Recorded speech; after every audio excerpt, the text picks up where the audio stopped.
ఇక టీడీపీ నేత అచ్చెన్నాయుడు మీడియాతో మాట్లాడుతున్నారు. లైవ్ దర్శిద్దాం. ఆ రోజే కోర్టుకు వెళ్ళారు.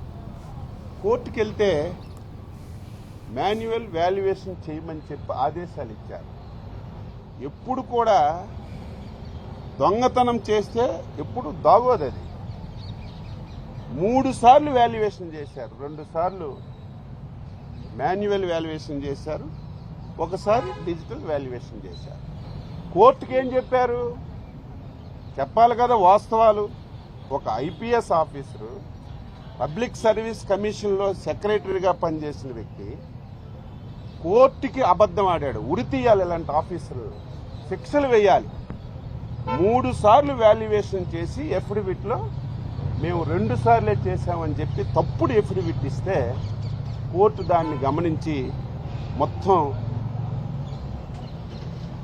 నోటిఫికేషన్ అంతా కూడా రద్దు చేసి కొత్తగా మళ్ళీ ఉద్యోగ నోటిఫికేషన్ ఇచ్చి 5 మాసాల్లో పూర్తి చేయమని చెప్పారు.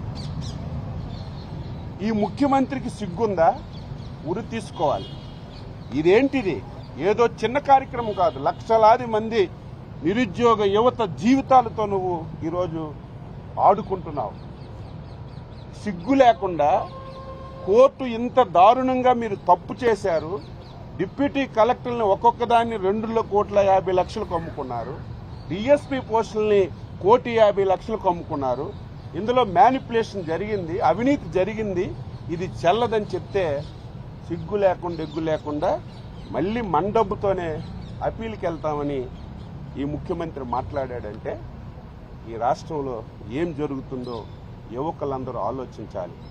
అందుకే తెలుగుదేశం పార్టీ తరఫున ఈ రాష్ట్రంలో ఉన్నటువంటి